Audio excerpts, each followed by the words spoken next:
On August 9, if nothing changes, Kenyans will go out to vote in a general election.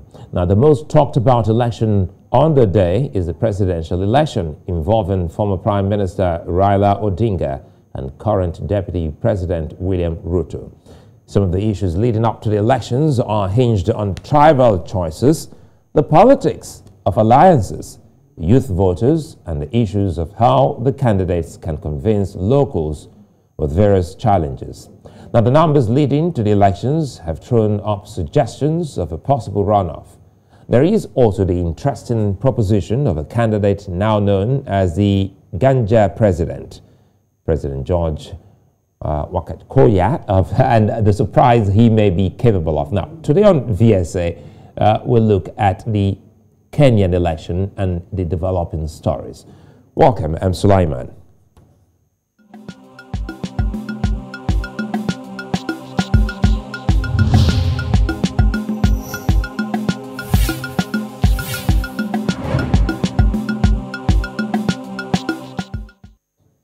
Now, 24 parties, including President Uhuru Kenyatta's Jubilee Party, came together to form a powerful alliance, Azimio la Umoja. Now, perennial opposition, Raila Odinga, is flying the party's flag as its presidential candidate, and he makes a fifth attempt to become president. The experienced Odinga, 77, has a popularity known for being a relentless opposition politician from a powerful political family.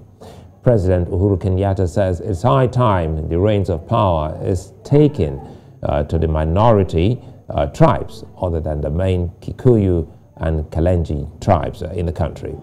Odinga, a lower man, fits that profile and is charging based on his popularity in previous elections, one of which led to a bitter violence that saw thousands die in 2007. William Ruto of the Kenya Kwanza Party is also fast gaining inroads into the youth of Kenya.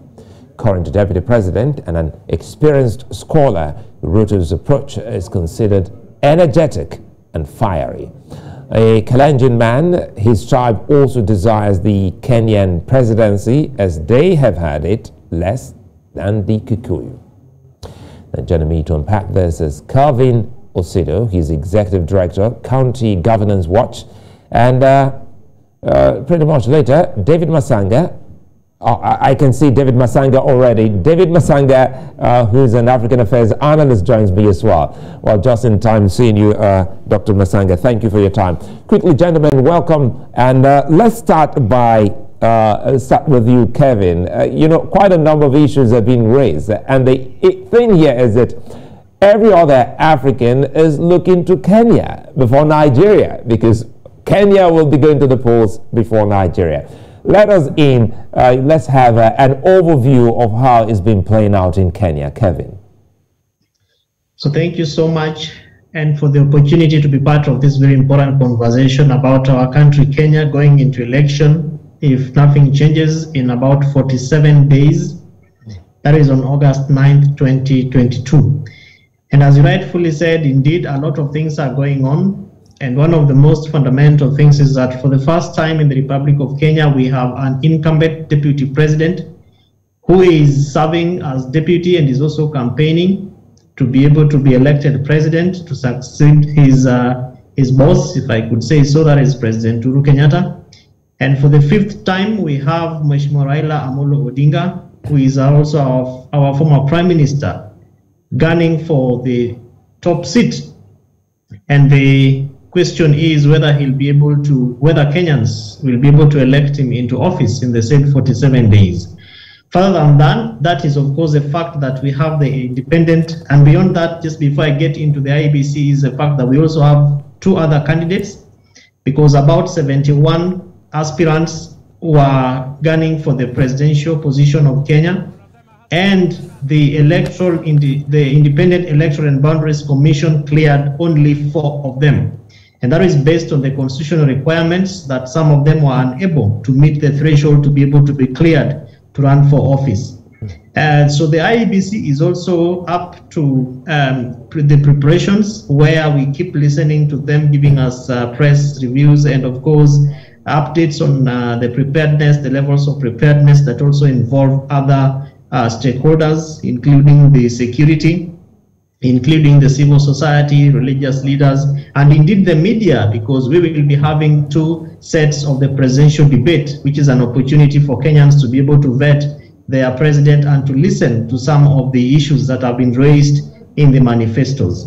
So fundamentally, to just add on to that, is the fact that we have also been informed by the IEBC, the electoral management body, that we have close to 22.1 million Kenyans who have been cleared through the voter audit process, the voter registration auditing process that was just finished about 2 days ago. And so this is more or less like an increase of about 3 million voters based on the 2017 voter registration lists, where we had about 19.6 million.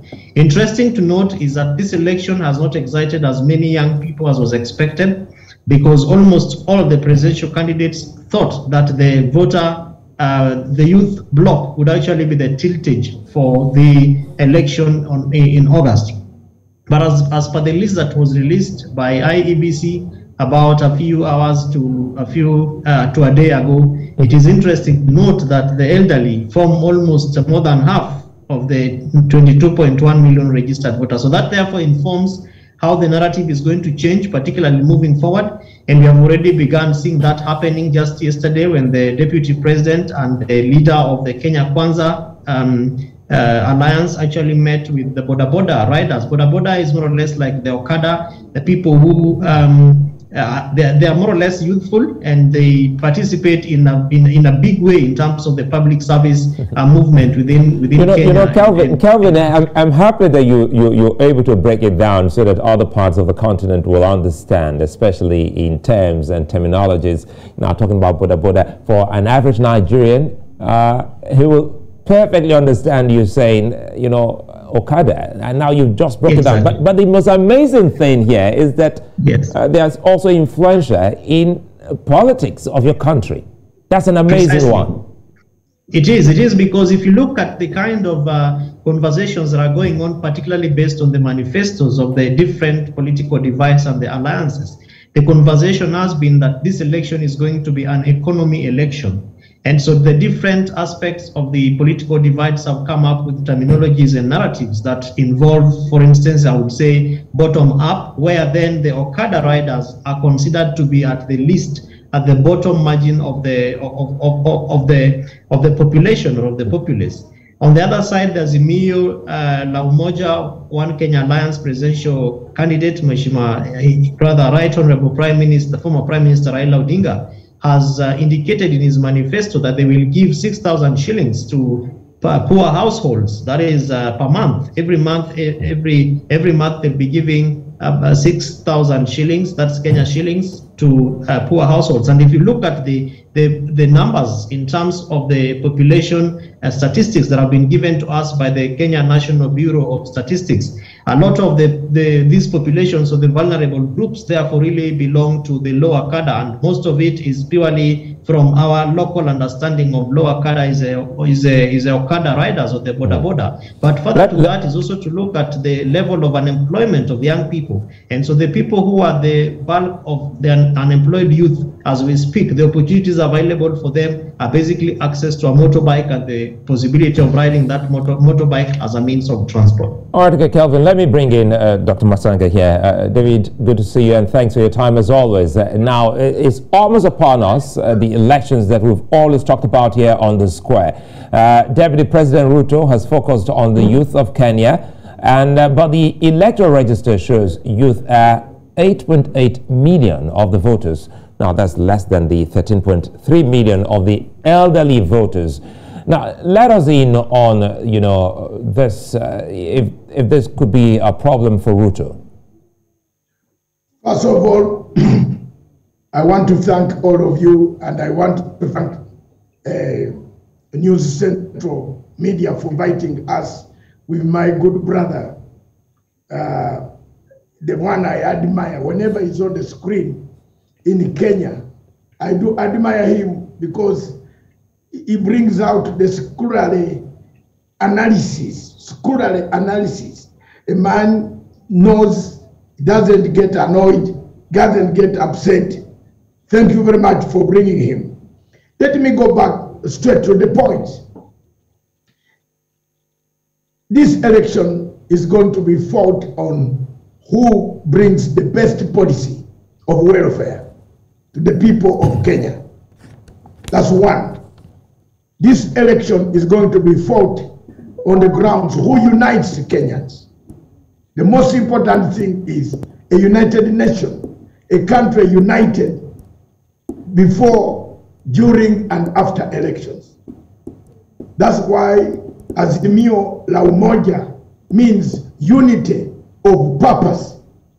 That is why President Uhuru Muigai Kenyatta, and whenever you see me on the screen, I represent that legacy. I am the man behind the legacy trend that you have seen around the whole world with over 25 million readers. I represent that legacy. And the legacy of President Uhuru Kenyatta is to leave a united Kenya, a Kenya that can have elections, go back home, sit and say, yes, the winner has it, but the nation remains united. Two fronts will be the main deciding factor because of time. Now, His Excellency Dr. William Samoei Ruto depended much. One of the mistakes, because I did study political science and I don't hesitate, I will not hide to tell you what problems, what mistakes.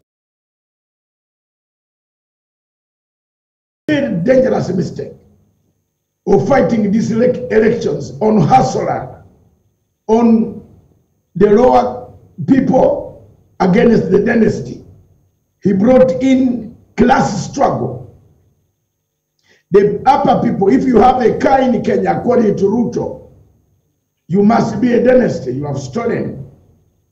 You have made money, and you have made these people, the one that Osido is talking about of border and other people, those who are not having a car. So it created in the first 1 year, after 2018 elections, 2017 elections, it created a class divide across Kenya.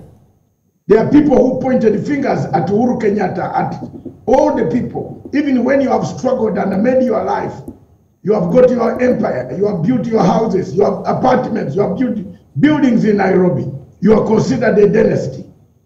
So that was the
Raila Amolo Odinga.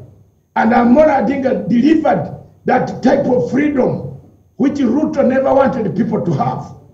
He never wanted people. In 1992, he could get you out of the studio and beat you up with his YK92 youth because you have spoken wrong about Moi. We have to tell the truth at times and let the truth sink. Because for me, when you call me, you have called me several times on these studios. I've never told you a lie. That has never happened. I'm telling you, as we stand right now, it is Raila Amolo Odinga. The star is showing. The star is showing. So how much, Dr. Matsanga, let me jump in here. How much of an influence, because let's make sense of this, is the president, Uhuru Kenyatta, to the ambition of Raila Odinga? Of course, somebody, would you make a good house and allow somebody to sleep in? I'm honest. I'm honest. I've told you that I run the legacy trend of His Excellency the President. The roads, the infrastructure, the hubs, the e-commerce, the e-hubs. You can get your check, you can get your license, the Huduma numbers. All these were made by Uhuru Muigai Kenyatta. And therefore, you can't make a good house of this nature. Nairobi is changed. We fly over. With flyovers, Mombasa is changed where I am right now. It is changed. It's a city. It's changed. Everything is changed. Hospitals have been improved. Roads have been dug everywhere. There is nowhere in this country where you don't find a grader. If that is, shouldn't that also be, shouldn't Ruto also take credit for that? Because he's a part of this government. No, he has told us. He's part of the government. He has run away. Suleiman, he said, I don't know. To Ruto, and for your Nigerian people, my friends, the Nigerians, I want you to listen. Ruto is a very big liar. He tells you when things are very good, he said, I am involved in it. When things are very bad, he says, I don't know. Now, Ruto said, if the borrowing and the money for this infrastructure, for the good roads, for the good hospitals, it was Uhuru. But one of the things that Ruto has not told the world is that Uhuru was borrowing and Ruto was stealing. Well, I think that's I think that's harsh on television, Suleiman, because it's not been established that he stole. No, I am now perception allegedly. I qualify? Okay, good. If you use the word allegedly, yes. Okay, I think it can pass. Yes, but categorically saying he stole. You can't defeat me on that. Allegedly, because I think now is better. So let me bring in Kevin. Because we need to state this. I know David Matsanga, yes, no holds back, you say the way it is, but again, we also have to be very careful and go by the rules. The man is innocent until proven by a law court. So quickly, Kevin is an interesting one, and for a bit, I just wish the spokespersons of these two candidates can be on the square. But again, considering the history of animosity between Odinga and Kenyatta in the past. Yes. What are Kenyans saying about their new partnership or friendship or alliance? To be honest with you, what we commonly call around here the handshake. In fact, it's now a global phenomenon because after the handshake in Kenya, we saw handshakes in other parts of African countries and even all over the world. And so that particular handshake is a phenomenon that Kenyans very highly celebrate, and if you look at the performance of the legacy of His Excellency President Uhuru Kenyatta and the good things that Dr. Matsanga is talking about, almost all those things are actually ascribed to the handshake, because you remember that in the first term of His Excellency President Uhuru Kenyatta and his deputy William Ruto, there was not so much peace. They were not able to do a lot because after the messed up elections in 2017, the former Prime Minister kept calling demonstrations almost every week, and these were happening in major cities of Kenya. And so from what the handshake is purely about, it brought in a lot of harmony, enhanced social cohesion, strengthened relationships between Kenyans, and the opportunity for people to actually do business. And if you look at the investments, the kind of countries, rather investments from other countries, investors from other countries have also come into Kenya. We have global bodies, global institutions, Microsoft, we have the UN office here. And these are not just infrastructure and opportunities that any other country can be able to have, because people are also interested in the kind of atmosphere, the context within which you are operating. And Kenya, particularly Nairobi, is a big stopover for many African countries, if not countries all over the world or globally. And so that particular handshake, therefore, was able to stabilize President Uhuru Kenyatta's government. And when it happened in March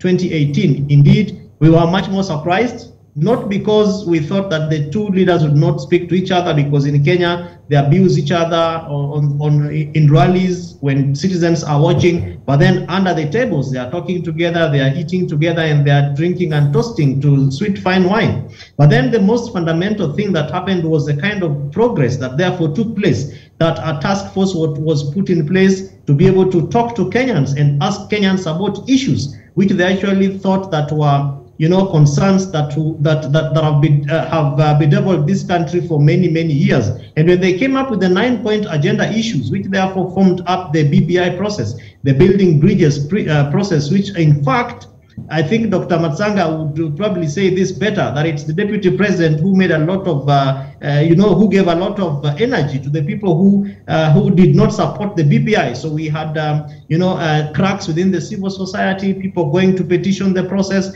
people taking the entire process to the Court of Laws. And so the process actually was thrown out of court. And that did not deter the president and his brothers, they call each other, the former Prime Minister Raila Odinga, to be able to enhance social cohesion and opportunities to be able to bring Kenyans together. And I am convinced that the reason probably as to why the president is very much excited about the candidacy of the former Prime Minister Raila Odinga is purely because of the kind of peace and the kind of cohesion and the kind of climate, the kind of environment that the former opposition leader has been able to give him, particularly when it comes to supporting even his government in parliament, because the deputy president's party has actually come out very strongly to oppose almost every single bills, every single agenda that has been proposed by the president's party, which is Jubilee, in parliament, has been opposed by his own deputy president's party. And the figures are there, the facts are there, and I believe that part of a major chunk of the reason why the president is so much into Azimio la Umoja, where he actually sits as the chairman and the patron of that particular coalition,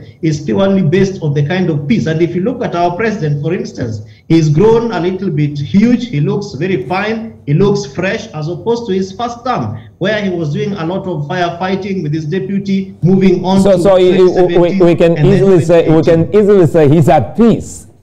Yeah, precisely. The president is quite, he is at peace and he's enjoying. Let me bring in David Matsanga, because this is an interesting one. And perhaps, David speaks to me all the time about African affairs here on the square. And we've also discussed about Nigeria. Perhaps that's something that some other African leaders should look towards. David Matsanga, help us here.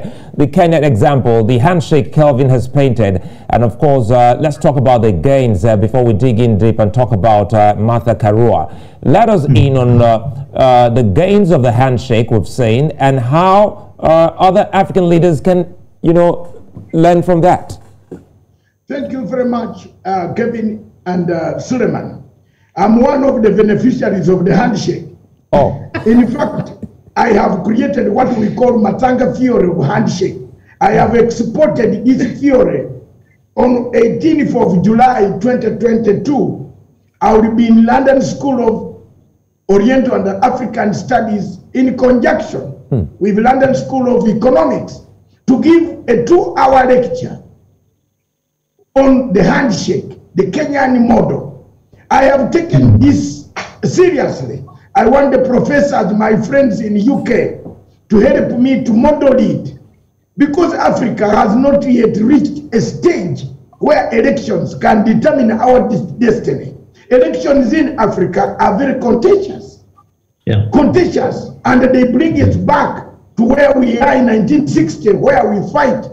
So if I have taken this model to Emerson Mnangagwa of Zimbabwe, personally, I carried this document and went to his office, met him, and I said, look, this young man who is making noise here is because you have given him another way of a redemption strategy, format, a redemption strategy. The handshake is simply a redemption strategy. The healing, accountability, restitution, reparation, forgiveness, reconciliation. It leads to a healed nation. You don't need too much of anger. Things have happened. If you ask how many African heads of state write 2 speeches, how many? I don't think, very few write 2 speeches when the elections are over. In my own country, none of them has ever written a conceding speech. Both of them, the opposition and the President Museveni, write winning speeches only. So the handshake comes in as a theory, a strategy. Karl Marx developed a Karl Marx theory. Are we not studying it today? Why not Matsanga develop a handshake theory so that tomorrow people can look at this theory that if you have your opponent, it doesn't mean he's going to kill you. Your opponent becomes your friend, you build your nation. You wait for 5 years. And one of the things why I've disagreed with some of the opposition leaders on the continent of Africa is that once the Supreme Court has ruled, and let's have rule of law, once the Supreme Court has ruled that the elections were free and fair, although there were a few skirmishes here, the overall picture was right and qualified an election. Keep quiet. Don't go to the streets. Don't break people's property. Go back and wait for another 5 years. So the handshake, what Uhuru did, I'm telling you, it is spreading in Africa like a fire. I took the message to Tanzanian President, sir, my dear sister, through our friends. I have too many friends in Tanzania because I partly grew up there at the age, a younger age. I know many. She called all opposition leaders to come home. Have you seen how Tanzania is now on the headlines? Handshake. He shook hands with all of them. Magufuli had sacked them, had thrown them out everywhere. And therefore the handshake, which Uhuru Muigai Kenyatta and Raila Amolo Odinga created in Kenya, is going to become a model of a better Africa. Because let me tell you, and drop this bombshell. Well, I'm happy. I'm happy we're talking about this because you know, looking at the continent, robust, fantastic, and vibrant. Suleiman, let me finish this point. You like it more. That if I become a leader in Africa, the first thing that I will ban are elections. I don't want you to use if. Maybe we can say when I become. You should be a leader, shouldn't you? Yes, no. When I become a head of state in Africa one day, if God gives me the chance. All right, okay, David Matsanga, Kevin, give me a moment. We'll take a break. Yes, we're coming back. We're coming back. When we come back, we'll dig in deep. We'll talk more about the BBI. We'll talk about the handshake. We'll talk about Martha Karua and more here on VSA. Join us again.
Well, we're moving on, and Professor George Wajakoya, I hope I got that right. I'm going to ask Kevin when I come back. He is the candidate of the Roots Party and a man growing popular in the country for his insistence on legalizing, wait for this, weed. Now, known as the Ganja president, is believed to stand an outside chance of doing well at the elections. There are, however, more pressing points, especially in the disputes of lands and how it concerns Kenyans. Various candidates have been proposing their plans for the landowners in a bid to convince them to part with their votes. There are pockets of trouble on some of these lands, including the Mazrui land, and what any imagined government will do with the occupants. With the 2017 election annulled over the IEBC's irregularities, Kenyans expect a better performance from their Electoral Commission. And just as Kelvin and David have said, this election are issues-based. Still with me on the square is David Matsanga and Kelvin.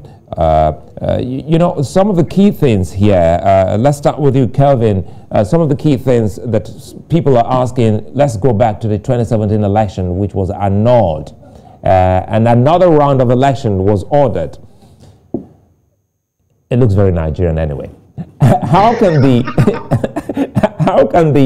it reminds me of the 1993 election. Yeah, that was my first election, by the way. Now, how can the IEBC improve on its performance? To be honest with you, and it's disturbing to quite a number of Kenyans, and that is partly why, if you walk around and by virtue of the work that I do, engaging with county governments, in a day I could probably traverse about 3 to 4 different counties. You talk to people and the levels of apathy in terms of their interest in this particular election keeps growing. Of course, it goes up 2 steps, down 4 steps, and then one particular day, one of the alliances will do something drastic or dramatic, and then the levels will again, go down, and people will get excited into the election. But a bigger reason as to why this is happening is because most Kenyans are not convinced that the electoral management body is actually ready to undertake the election. Because if you look at what you are asking, the 2017 processes and some of the reasons as to why the Supreme Court of the Republic of Kenya actually annulled the 2017 elections, and beyond that, of course, IEBC was expected to undertake an audit of the election and prepare a report. A lot of the issues and reasons as to why the election was nullified have not been attended to. And this borders on issues around data transmission, right from the polling stations to the electoral tallying, the national tallying center, the space of the different forms that are supposed to be signed by the presiding officers and the returning officers, and how these particular officers are supposed to relay these forms to the national tallying center, to the space where the election is actually supposed to be announced, and finality of the results. But even moving much more further is voter education issues, where the commission has not, in my view, come up with a very strong plan to be able to undertake a proper mechanism and a proper process to vote, to help Kenyans understand the voting process. And if you look at the 2 different voter registration processes that the commission in 2021 October,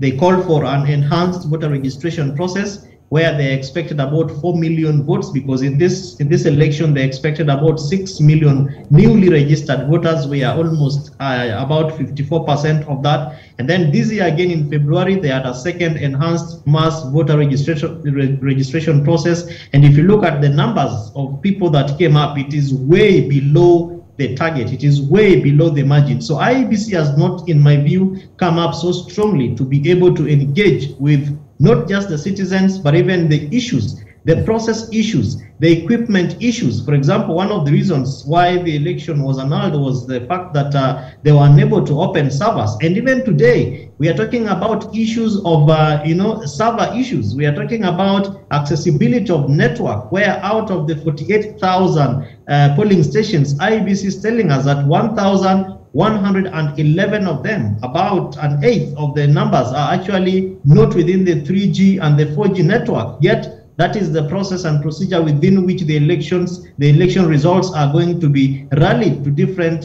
stations. So there are major concerns that continue to bother Kenyans. Of course, we saw that when the different candidates, particularly the former Prime Minister Raila Odinga, went to present his papers to the commission, he had a raft of issues, almost 11 issues, that he required responses from the electoral management body, the IEBC. And the chairman stood there and told him, unfortunately, I'm not ready to give you the results, the answers to the questions you're asking. We will call you another day. And it took the efforts of many of us to push the commission to be able to tell them, please communicate on those issues, because these are candidates who have very big voter margins, they have huge followerships, and that if you do not enhance your voice into what they are saying, then of course there is nothing that you are doing in terms of confidence. So IEBC 2 days after that, about 4 days after that, on a Sunday the following week, they came up and they were giving responses to issues which, in my view, should have been sorted immediately after the Supreme Court made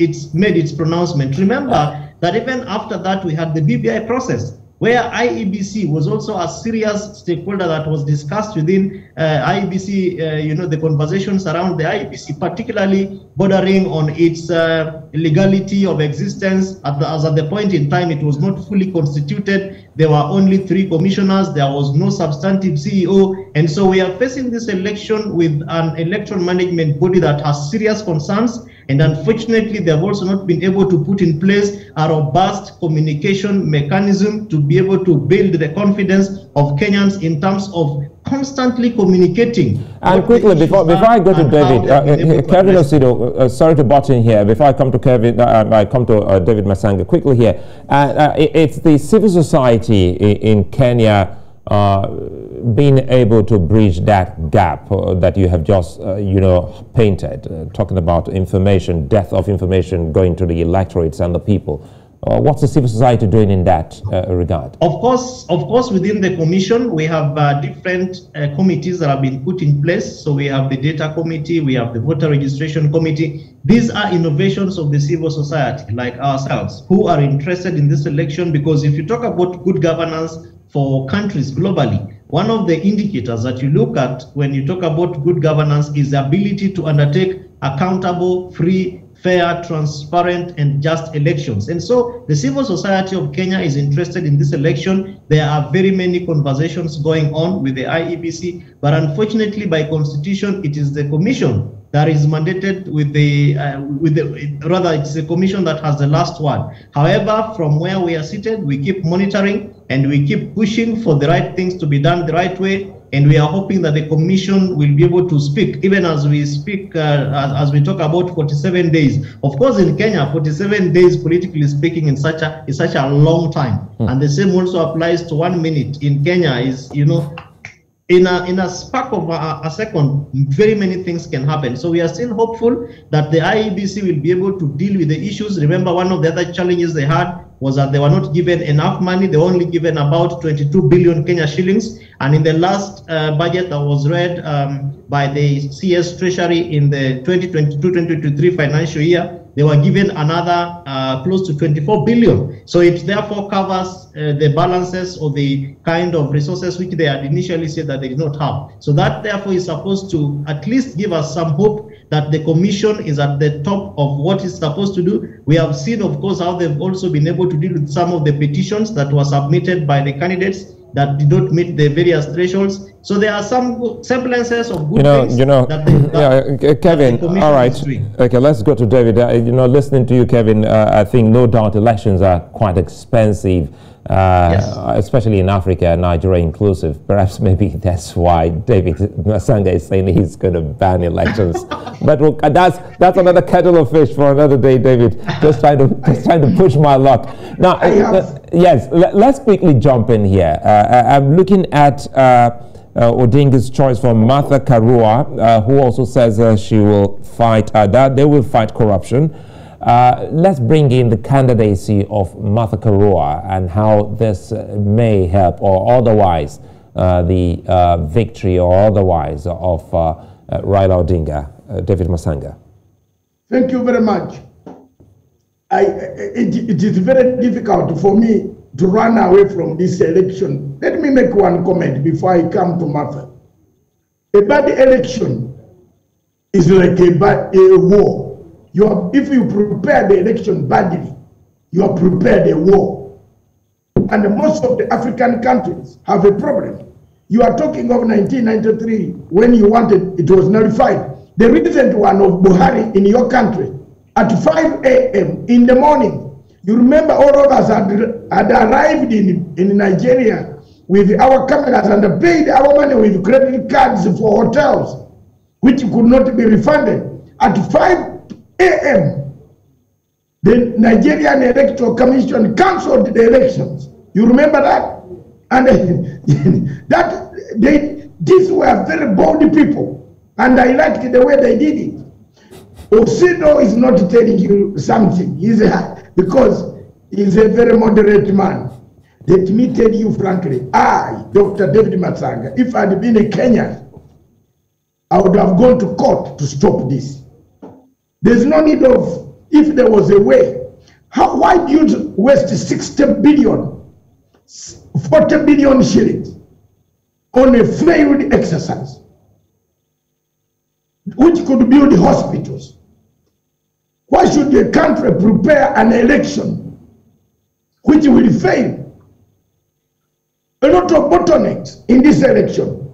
It has caused voter apathy.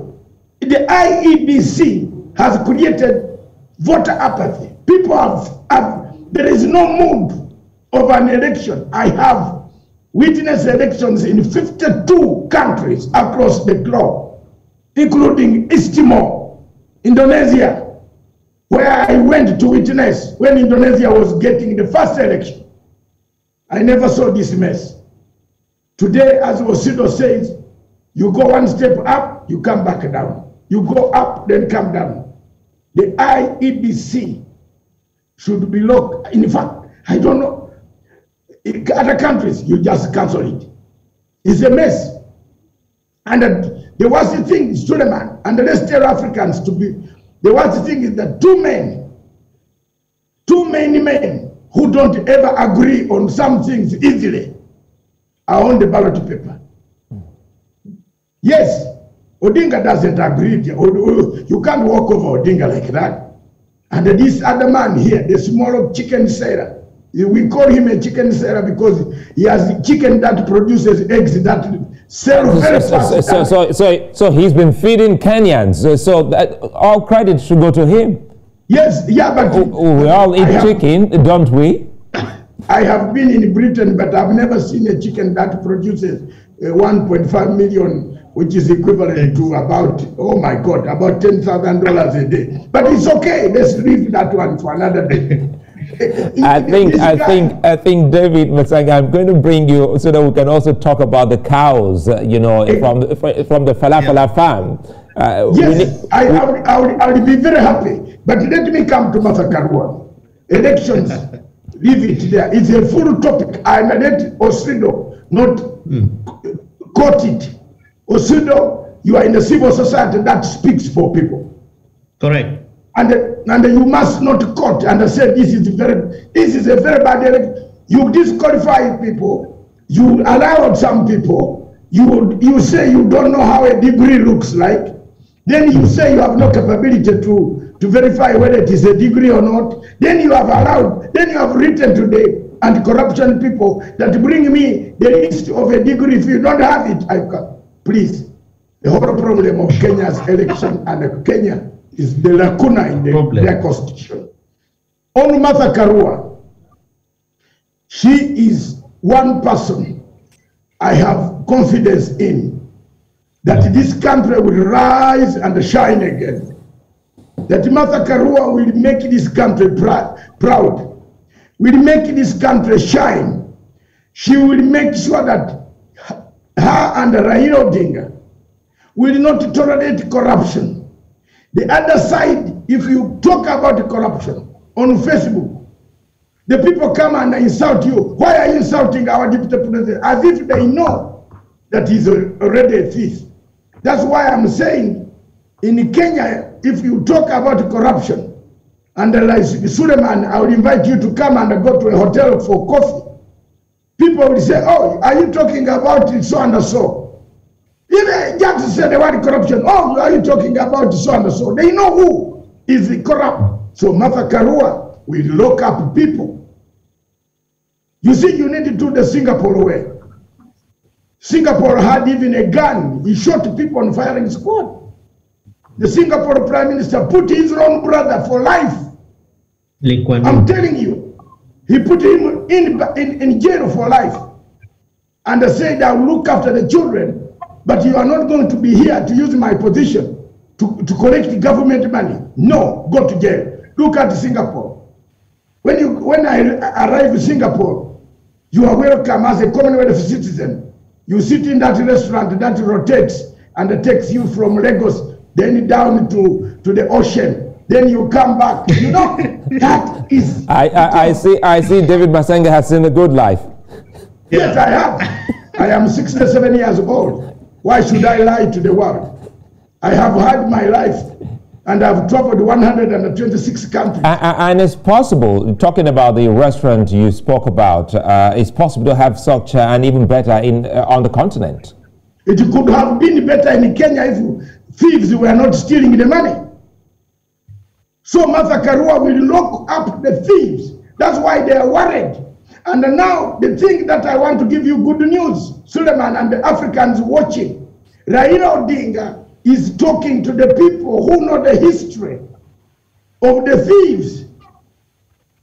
He has got that group that says, I think you fought for freedom, you fought for good roads, Raila made good roads, good plans, SGR is moving, things are moving, people will vote. The other group has got a model. Can I tell you where they borrowed the model from? They borrowed a model from Uganda called parish model. And they are using it in Kenya. Who is going to accept this parish model to give a man a wheelbarrow? People are looking for an iPad. Even phones are becoming smaller. You can't give me a wheelbarrow to use. Will you use a wheelbarrow to carry tomatoes from your village in Western Yoruba? You are a Yoruba man. You carry tomatoes up to Lagos for export. Let's be honest in Africa. So Martha Karua is saying the Raila's model of welfare, it is tested everywhere. In Europe, in London, where I am for 37 years. If you don't have a job, they come to you and give you money to look for a job. That's the welfare. All right, okay. We don't have too much of time left. Let's see how we can wind down. Before I come to Kevin, let me go to Kevin and I'll close with Matsanga. I actually started with Kevin. I like to do that. Now, quickly, Kevin. Okay. Odinga has said he won't be pushing too far if he loses, and Ruto has said the same. Can they both be taken for their words? With the kind of mechanisms that have been put in place, particularly in terms of the lessons that Kenya and Kenyans have learned since 2007, when we had one of our worst elections in the history of democratization of Kenya and the political growth, all the way to 2013, of course, issues around the ICC, where we had now 2 people in government who are actually suspects of international crimes. Moving on to a nullified election in 2017. These are telltales of lessons that Kenyans have had to learn, and of course the growth of the civil society and the strength in terms of accountability and enhanced engagements between stakeholders, where questions like the question that you are actually asking is a question that Kenyans have asked out of the information that they have, the experiences that they've gone through, and even as we prepare for the presidential debates in a few weeks' time, that's one of the questions that I am sure Kenyans are going to be opening up in terms of commitment. But of course, one of the biggest challenges, Suleiman, is that these are politicians, and sometimes it is very, very difficult to actually hold them on to their words and to ensure that they commit that if you lose or when you lose an election, you actually concede and you move on and you allow the person who has, the person who has won to form government and to move on. And these are some of the issues that actually the Building Bridges initiative process wanted to cure, where as civil society and working with the religious leaders, we had proposed, we made a recommendation on dignifying the position of the opposition leader, so that when you lose an election, you're still treated by government in a manner to suggest that you are actually honored. Because remember that in Kenya, elections almost tear the country into half, 50-50. The kind of numbers that the contenders, the two contenders, the first runners and the second runner, the president-elect and the person who comes second get are is such a thin line. 8,000 votes, for example, the votes that he said that the President Uhuru Kenyatta actually defeated former Prime Minister Raila Odinga by 2017 is such a slim margin for a presidential election. And so we are sure that a lot of things are still being done, despite the fact that we have dwindling confidence in the electoral management body, but we keep informing them and we keep reminding them about the kind of history that Kenya has had to go through. So remember that even in 2007, it is actually the Electoral Commission of Kenya, the chairman said he didn't know who won the election. And so people were like, oh, we went and we voted, we had confidence, we had trust. Somebody has to tell us who won this election. And from left, right, and center, the country was actually, you know, a conflict erupted. And it's part of the reforms that Kenya has had to go through are based on the kind of lessons. So all right, okay. Let's bring in David to close for us. Apologies for butting in there. David, if we can do this quickly so that we can run off.